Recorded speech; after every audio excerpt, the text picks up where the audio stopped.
Hey ladies and gents. Alright, today we're taking a look at graphing polynomials from factored form. So we're just taking a chance to revisit this topic and make sure we've got all the pieces of our vocabulary clearly understood. So in our notes packet we should have this summary in which we indicate that the maximum number of turns for any polynomial, the maximum number of factors and x-intercepts will be related to the degree.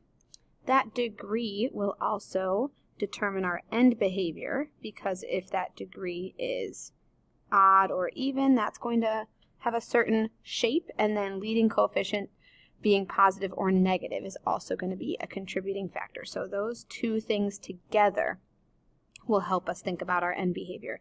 In fact, if you wanted to make yourself a little chart related to this, that chart would include being even or odd in terms of our degree and being positive or negative.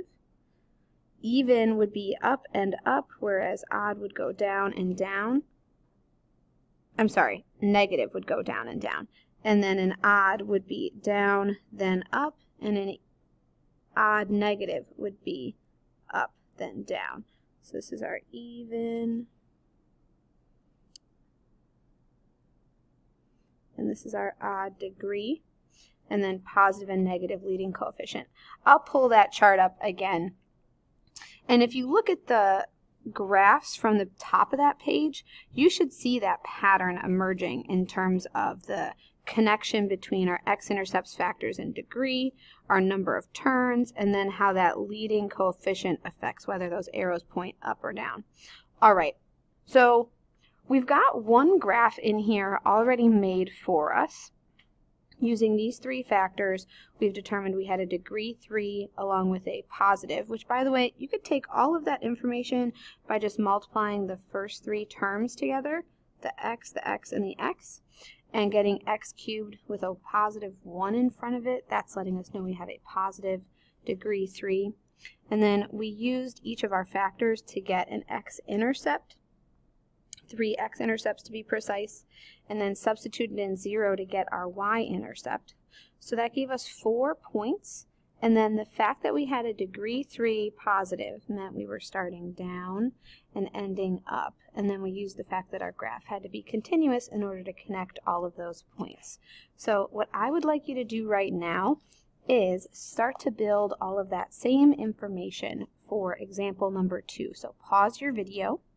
See how much information you can glean from the equation that you've been given in factored form, and then when you've gotten as far as you can, unpause the video and you'll see some information up here that you can then use to help check your work. Alright, so pause right now. Alright folks, welcome back. So as you can see, I have taken the first three terms in each of the factors along with the leading coefficient out in front, multiplied them together, and that allowed me to determine the degree and the leading coefficient. And so between those two things, I figured out the end behavior had to be up then down. As a reminder, we've got this little handy dandy chart. So you know, up and up, down and down. That's for your even things, whether you're positive or negative. And then down, up, and up, down. That's for your odd. So this situation is the one that we're looking at. We've got an odd negative. I also looked at my factors to determine my 3 x-intercepts. Remember, I flipped those signs because they're the inverse of whatever you're looking at inside the factor. And then I substituted in 0 to get my y-intercept. So over on the right, I have all of that information graphed in my picture. Now what I have left to do is use the fact that at the start on the left, my graph should be pointing up, and at the end, my graph should be pointing down. And then because this is degree 3, I'm going to turn at most twice. So in order to get through that second x-intercept, I have to turn back around, and then I've got to come up towards the y-intercept and turn back around to come and finish out my graph here. I'll just make that a little bit more of a smooth connection. And there we go. So that is my second graph to practice here. Alright, now not everything is going to be straight up, here are a bunch of factors and that's one for one. Sometimes we are going to have a factor that has its own exponent.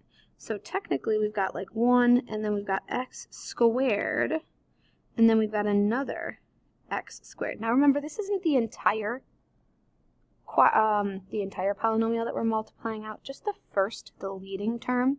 So we'd have 1x to the 4th, meaning we have an even degree, and we've got a positive leading coefficient. So that means our graph at the ends is going to point up and up. I apologize for that arrow looking a little funky, guys. Okay, but what happens in the middle? Well, we've got x-intercepts that are going to be at -1, 0, and we've got one that's going to be at 2, 0. And then if I look at my y-intercept, that's going to be at basically 1 squared times -2 squared. So that's 4. So we've got a y-intercept at 0, 4. All right. So -1 and 2, and then an ordered pair at 4. Okay, well, my graph is supposed to turn 3 times. I know that. But I also know that something special, something different is going to happen because the degree is higher than 1. That thing is called a multiplicity. And because of that, what happens when the factor has a degree higher than 1? The intercepts look different in our graph. What do I mean by that? Well, because both of those are even, they are going to do something called bounce. A bounce, I guess I could say. So what will happen is the graph will hit that point and it will bounce and make a parabola. The reason why I'm pointing that parabola up is because I know my graph is supposed to end upwards.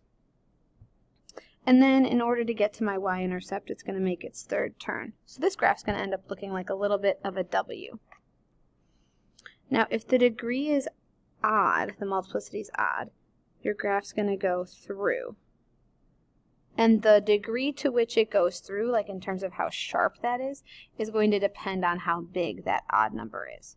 So the degree of a specific factor is called a multiplicity, and that might mean your graph bounces or goes through like normal, depending on the situation. Okay, so once again, I want you to take a look at this example, write down as much information as you can, and then we'll see how we put that together to make the graph. All right, so when I look at this equation, as I analyze it, the first thing I do is I take a look at the first terms and I multiply them all together to get x to the 4th. So that lets me know that I have a degree 4 polynomial with a leading coefficient that's positive. And so that means my graph is going to point up and up. Then I looked through each of my factors and I wrote them out as ordered pairs, and I just went from left to right. So I wrote them all out. Then I plugged in, note that x equals 0, so I plugged in 0 to figure out my y-intercept. Now, my y-intercept, you might have been thinking, hey, Mrs. Fry, that so does not fit on the grid. Well, what I did was I can scale my x-axis and my y-axis differently. So since it was such a huge number, I just put a point down somewhere near the bottom and called that -80. Okay, you can figure that out, go by tens, do whatever you want to make that fit, but you just need to give me a point to let me know where that y value is. Okay, so at this point, we're going to put all the pieces together. So we know we're going to point up at each of our ends. And keep in mind that because we've got this squared factor, we're going to need to bounce at -2. So when I come down to come back, I'm going to hit it and turn right back around because I'm supposed to hit that and bounce like a ball is bouncing on the ground. It's like a wall that I'm bouncing back towards. Then go down to the y-intercept and then come back up. Here, I'm going to just connect them like this. So, and then make another turn to come back up towards that last y-intercept. So notice we still have 1, 2, 3 turns. It's just that this turn right here at 2, that's our bounce. Graphing like this by hand helps us to understand how all of these different features of a function affect why the graph has the shape that it does. That multiplicity is what makes that factor look the way it does over here at 2, whereas the other x-intercepts, because they're odd degree, they go right through the x-axis.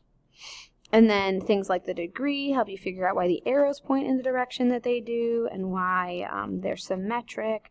So there's a lot that we can show that we know just by making a graph by hand. All right, thanks so much for listening, folks. Have a good rest of your day.